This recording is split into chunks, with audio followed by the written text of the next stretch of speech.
আজকে পড়ছি the silent manner. লেখনতে রয়েছেন ডায়না ইমরোজ লাকি। পার্ট 21। আদিপ ও সায়েম সুফিয়ানের বাড়িতে উপস্থিত হলো। আদিপ গলা উঁচিয়ে ডাকলো, সুফিয়ান। কণ্ঠে তীর্যক আওয়াজ, তার স্বর ধীর পাড়ে পৌঁছালো। সুলেমান প্রথমে বাড়ির দিকে ঘুরে তাকালো।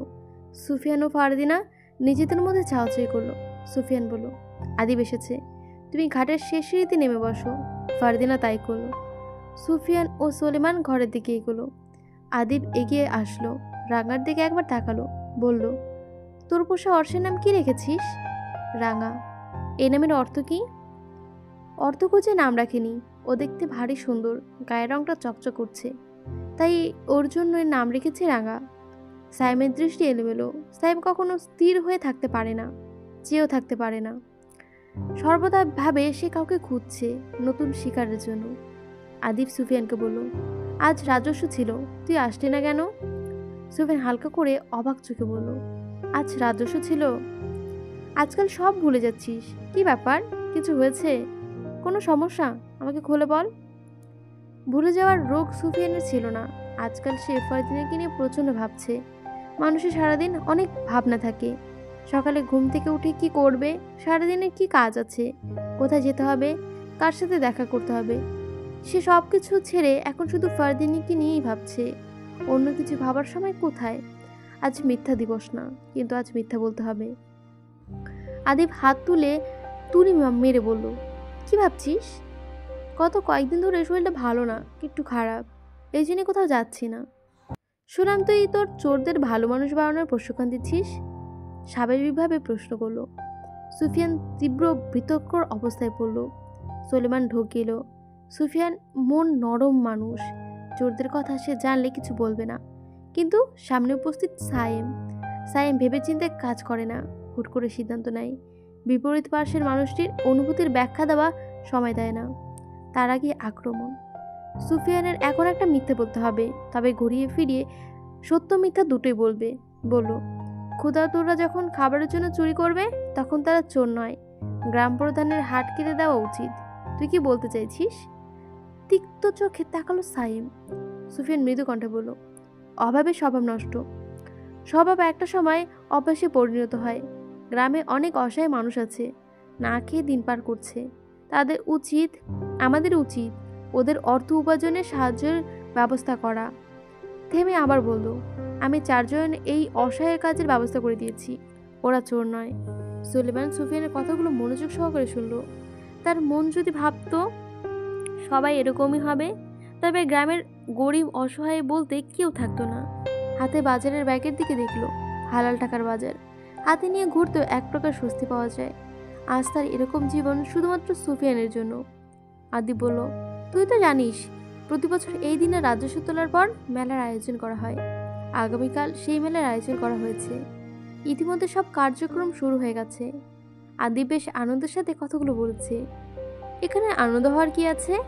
প্রতি বছরই মেলা হয়, ভিন্ন ধরনের কিছু হচ্ছে না, পূর্বের মতোই একই নিয়মে হবে। এই সময়টা আসলে আদিপ খুশি থাকে কোনো এক কারণে। সুফিয়ান জিজ্ঞেস করলো, এতে তুই এত খুশি হচ্ছিস কেন? তুই ভুলে গেলি? আশ্চর্য হলো আদিপ। সায়েম রাঙার কাছে এগোলো। সুফিয়ান তার দিকে বারবার তাকালো, অন্যদিকে ফারদিনা। মাথার থেকে সব বেরিয়ে যাচ্ছে। আদিপ একসময় কেন খুশি থাকে মনে করার চেষ্টা করলো, মনে পড়ল না। পাল্টা প্রশ্ন করলো, ভুলে গেলি? তুই বল, খুশি কেন? আদিপ ভারী শ্বাস ফেলে বলল, নূরজাহান, কৃষ্ণপুর গ্রামের লোকেরা এই মেলাতে উপস্থিত থাকে। গত কয়েক বছর ধরে এই দিনে আসলেই ওর জন্য অপেক্ষা করি। কেমন আছে, কি করছে একটু জানতে চাই। গত সময়টাতে আর দেখা মেলেনি, আজও আমি ওর দেখা পাওয়ার জন্যই অপেক্ষা করি। সুফিয়ান এবার স্পষ্ট মনে পড়ল নূরজাহানের কথা। তাকে আদিপ ভালোবাসত। নূরজাহানের বিয়ে অন্য কথা হয়ে গেছে, কিন্তু আদিপের মনে এখনও নূরজাহানেরই বসবাস। সুফিয়ান হেসে বলল, তোরা মেলার ব্যবস্থা কর, তোরা দায়িত্বে হাত না লাগালে মেলার আয়োজন ঠিকমতো হবেই না। আদিপ তার রেস্টুরেন্টে বলল, তুই যাবি না? আমার শরীরটা ভালো না, তার উপর ঘরে একটু কাজ আছে, সেরে আসবো। সায়েম রাঙাকে দেখছে। রাঙা খুবই সুন্দর, দৃষ্টি কেড়ে নেওয়ার মতো। সাইমের চোখে পড়ল বাড়ির কোনাকুনির দিকে ছোট ছোট গাছপালার পাতার ফাঁক দিয়ে দিঘির পাড়ের দিকে লাল লাল কিছু উঠছে। সায়েম আদিবকে লক্ষ্য করে বলল, ভাই, দিঘির পাড়ে কেউ আছে, তুই থাক, আমি দেখে আসি। দিঘির পাড়ে ফারদিনা। সুফিয়ান বিস্ময়ে তাকালো সায়েমের দিকে, বলল, যাস না মানে? থেমে গেল সুফিয়ান। পুনরে বলল, আমি অর্ষের জন্য একটা লাল চাদর কিনেছি, ওর ঠান্ডা লাগে, মাঝে মধ্যে শরীর কাঁপে, তাই। আদিব হা হয়ে বলল, অদ্ভুত, আজকাল তোর কার্যকর্ম পরিবর্তন হয়ে যাচ্ছে। সে ছাড়, আমরা যাই, তুই আগামীকাল সময় মতো পৌঁছে যাস সমুদ্র পাড়ে। মেলায় কিন্তু খুব মজা হবে। সুফিয়ার মুখে হাসি নিয়ে মাথায় আওড়ালো, সে আসবে। আদিব চলে যায়। সাহেব দিঘির পাড়ে ঘুরে একবার দেখলো, লাল রংটা দেখা যাচ্ছে না, হয়তো বাতাসে গাছের আড়ালে চলে গেছে। সুফিয়ান হাঁপ ছেড়ে বেঁচে দিঘির দিকে গেল। ফারদিনা সিঁড়িতে বসে আছে, তার মাথায় আদরে হাত সুফিয়ানে আঘাত করে বলল, তোমার ভাইরা আর একটু হলেই তোমাকে দেখে ফেলতো, তখন কি হতো? সে পাশে বসলো। তুমি তাদের ভয় পাও? বললাম তো, আমি আমার জন্য কাউকে ভয় পাই না, আমি তোমার জন্য ভয় পাই। আমার জন্য তো তোমাকে ভয় পেতে হবে না। এখন বলো, প্রথমে আমাকে কোথায় দেখেছ? তার আগে তুমি এটা বলো, তখন জলে কিসের শব্দ আসলো? আমি একটা বড় মাটির চাক ফেলেছি, আমি জানতাম জলে কিছু পড়েছে, আলাপ পেলেই তুমি ছুটে আসবে, তাই হলো, বলে শব্দ করে হাসলো। সুফিয়ান হেসে বলল, এই হাসি চিরদিন অক্ষুণ্ণ থাকুক। ফারদিনা প্রসঙ্গ পাল্টে বলল, আগামীকাল মেলা বসবে, তুমি আসবে তো? নিশ্চিত বলতে পারছি না, চেষ্টা করবো আসার জন্য। নিশ্চিত না কেন? সুফিয়ান সেকেন্ড কয়েক চুপ থেকে বলল, আসবো। আদিব মেলার জন্যই আমাকে যেতে বলে এসেছিল। তুমি জানো, প্রতি বছর এই মেলায় নূরজাহানের আসার সম্ভাবনা থাকে। কালো কি সম্ভাবনা আছে? সম্ভাবনা আছে, তবে আসলে আদিবের জন্য ভালো হবে। আদি ভাই এখনো তাকেই ভালোবাসে? মলিন কণ্ঠে প্রশ্ন করল ফারদিনা। বাসে, তার হয়তো চিরদিনই বাসবে। আমি যদি কোনোদিন হারিয়ে যাই, তুমি হারিয়ে গেলে সেদিন আমি নামক মানুষটাই আর থাকবে না, সেও হারিয়ে যাবে। বিকেল আলোটা যেন সোনার গুঁড়োর মতো ছড়িয়ে পড়েছে তালুকদার বাড়ির বাগানে। চারপাশে বড় বড় গাছ, পাখিরা ডাকছে চুই চুই করে, ফোয়ারা থেকে টুপটাপ জল পড়ছে। বাগানের এক কোণে কাঠের বেঞ্চে বসে আছে রশিদ তালুকদার, হাতে ছড়ি, পাশে চায়ের কাপ, আর মুখে একরাশ গম্ভীর্য। বাতাসে শিউলির গন্ধ, কিন্তু তার মুখে ভাঁজে যেন দুপুরের রোদের জমে থাকা রাগ। এখন একজন খাজনা বকেয়া রেখেছে, তখন হেসে উড়িয়ে দিলেও এখন রাগ হচ্ছে ভেতরে ভেতরে, প্রকাশ করতে পারছে না। রাগ ভেতরে চেপে রাখা উচিত নয়। ঠিক তখনই কুদ্দুস ঢুকলো বাগানে, হাতের ঝুড়িতে আধা ডজন কলা, আর মুখে একটু ভয় আর একটু ঢং। রশিদ রাগ দেখানোর মানুষ পেল, ওর উপরে আজ রাগ দেখাবে। রশিদ কুদ্দুসের দিকে তাকিয়ে বলল, এটা কি রে? গোলাপ গাছের ডালকে ভাঙলে? কুদ্দুস হকচকিতে গেল। বাবু, ওই ছাগড়া ঢুকে পড়ছিল, আমি ধরতে গেছিলাম। এটা কেমন ভাষা? ছাগড়া কি? বল ছাগল। কি? ছাগল ধরতে গেছিলি নাকি তুই নিজে ভাঙছিস? রশিদের গলায় ভারী হয়ে উঠল। তোকে তো বলেছিলাম গাছগুলো রাজার মালার মতো রাখবি, এখন দেখ পাতা কাটা, ডাল ভাঙা। ছাগল আমাদের খামার থেকে এসেছিল। যে না বল জি। আজকাল তোর কি হয়েছে? কুদ্দুস ফারদিনের কথা ভাবলো। রশিদ বলল, ছাগলকে মারিসনি তো? কুদ্দুস মাথা নিচু করে বলল, বাবু, ছাগলটাকে মারছিলাম না, শুধু ধমক দিয়েছিলাম। ধমক দিয়েছিলি? রশিদ হেসে উঠল ঠোঁট বাঁকিয়ে। তোর ধমকের মনে হয় ছাগলও লজ্জা পায়। কুদ্দুস হাসলো। রশিদ রাগ দেখাতে চেয়েছিল, হলো না। হাসতে চেয়েছিল না, কিন্তু হেসে ফেলল। বাতাসে হাসির হালকা ঢেউ উঠল। পেছনের নাশপাতি গাছ থেকে একটা পাকা নাশপাতি পড়ল থুপ করে। রশিদ চমকে তাকিয়ে বলল, তোর ভাগ্য ভালো কুদ্দুস, তোকে যদি বকাঝকা না করতাম তাহলে এটাই তোর মাথায় পড়তো। বলে হো হো করে হেসে উঠলেন। এক চুমুক চা নিল মুখে। ভালো লাগছে না, পান মুখে দিল। কুদ্দুস দাঁত বের করে হাসলো। তাকে ভাগ্য ভালো ভাবুর, আপনি হুদায় রাগ করছেন। রসিক তালুকদার ছড়িয়ে ঠুকে বলল, তুই ভাগ্যবান কুদ্দুস, কিন্তু আর একবার গাছের ডাল ভাঙলে তোর ভাগ্য আমি নিজেই ভাঙবো। বাগানে হাসির রোল উঠল। সূর্য ডুবে যাচ্ছে পশ্চিমে। রোদ নরম হয়ে এসে গাছের পাতায় ঝলমল করছে। রসিক তালুকদার পান চিবোলো, আর কুদ্দুস গাছের চারপাশে জল ঢালছে, গুনগুন করে গান গাইছে। বাবু রাগ করেন, তবু মন তার শোনা। রশিদের কানে কুদ্দুসের গানের সুর ভেসে যায়। পিকদানিতে পিক ফেললো, বলল, তোর মালকিন বেঁচে থাকলে কোনোদিন আমায় নিয়ে গান করলো না, আর তুই করলি। এত বকাঝকার করার পরেও আমাকে ভালোবাসিস। হ, আপনার বকার মাঝে ভালোবাসা লুকাই আছে। ওইভাবে বাগানের বিকালটা হাসি, রোদ আর একটু বকাঝকে মিশে একদম জীবন্ত হয়ে উঠল। জয়নব বেগম, বয়স আনুমানিক 60-এর উপরে, লাঠির ওপর ভর দিয়ে চলা তার, শ্যামলা গায়ের রং, চুলগুলো পেকে গেছে, সামনে একটি দাঁত নেই। দাঁতটা থাকার চেহারায় বদলের ভিন্ন রূপ নিয়েছে, ছিপছিপে গঠন। তারকদার বাড়ির সামনে এসে দাঁড়ায়, বাড়ির ভেতরে উকি ঝুঁকি মারল। উদ্দেশ্য তার রাসুতলিদারের সাথে দেখা করা। একজন পাহারাদার এসে সামনে দাঁড়ালো, ভারী দেহের সাথে কঠিন স্বরে বলল, কি চাই এখানে? জমিদারবাবুর লগে একটু দরকারি কথা কওয়ার আছে। উনি এখন কারোর সাথে কথা বলবেন না, কাল আসুন। জয়নব আকুতি কণ্ঠে বলল, কথা আমার কওনি লাগবো, যাইতে দেন। পাহারাদার খেপে গেল। তার খেপে যাওয়ার কারণে আছে, এক বৃদ্ধ একবার সাহায্যের জন্য এসেছিল। পাহারাদার রশিদের অনুমতি ব্যতীত ঢুকতে দেয় বাড়ির মধ্যে। প্রচণ্ড রেগে গিয়েছিল সেদিন রশিদ। হঠাৎ একজন বৃদ্ধ সাহায্য চাইতে তিনি রেগে গেল, যা তা কথা শুনিয়েছিল বৃদ্ধ এবং পাহারাদার দুজনকেই। এরপর থেকেই পাহারাদার কাউকে বিনা অনুমতিতে ভেতরে ঢুকতে দেন না, আজও দিতে চাচ্ছে না। রশিদ ঘরের ভেতর থেকে চোখে পড়ে বাড়ির ফটকের দিকে একজন বৃদ্ধ মহিলা সাদা কাপড়ে দাঁড়িয়ে পাহারাদারের সাথে কিছু বলছে। রশিদ পাহারাদারকে লক্ষ্য করে উচ্চস্বরে বলল, কে রে, কে এসেছে? ভেতরে নিয়ে আয়। জয়নব অবশেষে ভেতরে প্রবেশ করলো। রশিদ পুনরায় বেঞ্চে বসলো। জয়নুল ধীরে ধীরে হেঁটে গিয়ে তার সামনে দাঁড়ালো, সম্মানের সাথে সালাম দিল। রশিদ সালামে জবাব দিল, বলল, আসসালামু আলাইকুম। ওয়ালাইকুম আসসালাম।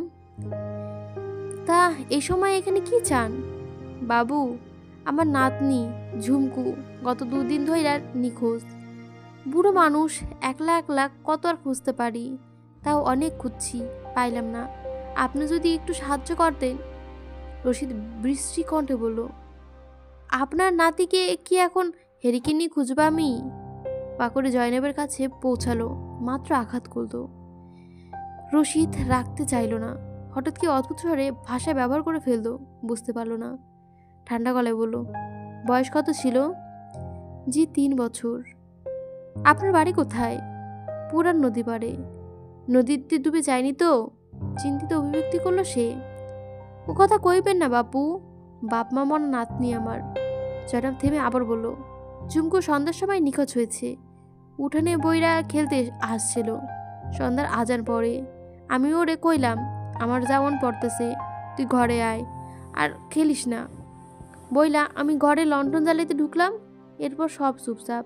আমি বাইরে আইয়া দেখি খেলনা বাটি পইরা আসছে, আমার নাতনি নাই বলে কাঁদল জয়নব। রশিদ ছড়িটা মাটির উপর ঘোরাচ্ছে, পানের থালা থেকে একটা পান মুখে দিল। পান চিবোতে চিবোতে বলল, ইতিহাস তো জানতে চাইনি। বলছেন খারাপ না, ভালো হয়েছে। কেউ হারিয়ে গেলে খোঁজার দায়িত্বটাও তো আমার না। দারোগার সাথে কথা বলবো, দেখি কি করা যায়। জয়নব আবেগের সাথে বলল, আমার নাতনিটারে যেন আল্লাহ বাঁচায় রাখে। আমি অফিকে থাকবো। জয়নব সালাম নিয়ে যেতেই রশিদ পুনরায় প্রশ্ন করলো, সেদিন সন্ধ্যায় কাউকে দেখেছিলেন? সন্দেহজনক মনে হয়েছিল এমন? জয়নব ভেবে জবাব দিল, সন্ধ্যা ছুঁইছি সময়ে একজন লোক পাগড়ি দিয়া মুখোশ পইরা নদীর পাড়ে ঘুরঘুর করতেছিল। আমি আগ্রহ করি নাই। সে কে হতে পারে? কইতে পারবো না বাবু। রশিদ ইশারায় জয়নবকে যেতে বলল। উনি চলে যান। কুদ্দুস পাশে বসে সব শুনেছে এতক্ষণ।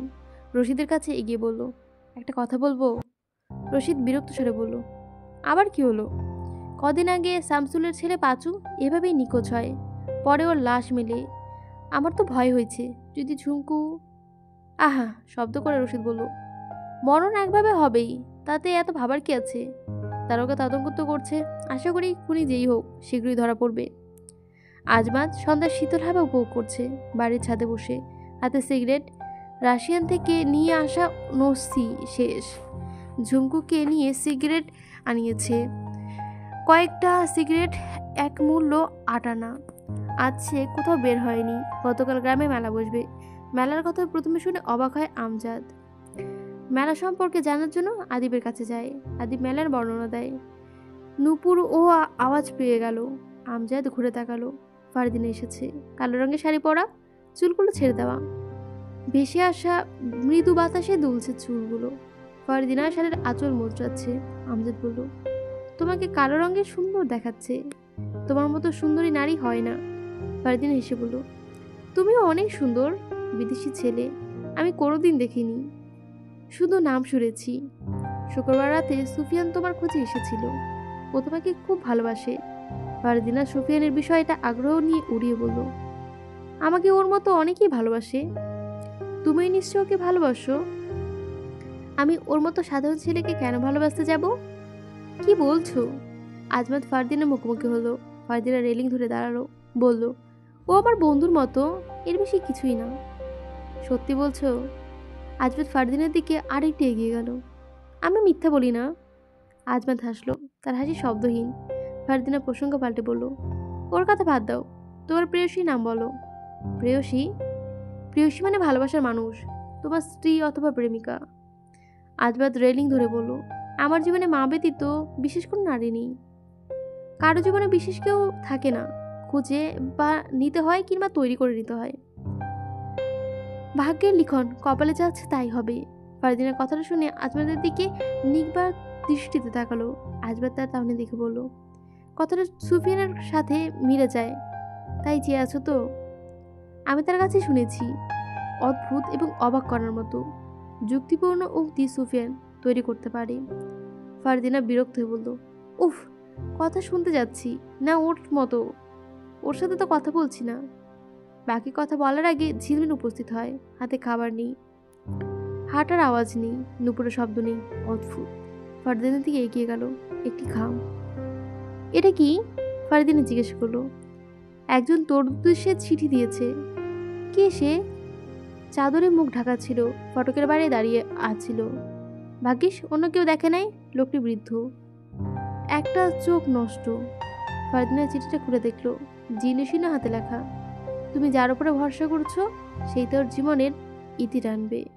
ফারদিনা আতঙ্কে জড়সড় হয়ে গেল। এরকম চিঠি সে আরও একবার পেয়েছে। রশিদকে সে সবচেয়ে ভরসা করে, আদিবকে সে ভরসা করে, বিশ্বাস করে। ঝিলমিল একজন দাসী হলো, তাকেও বন্ধুর মতো বিশ্বাস করে। বাকি দিন ভাইকেও বিশ্বাস করে। আর কেউ নেই যাকে সে ভরসা করে।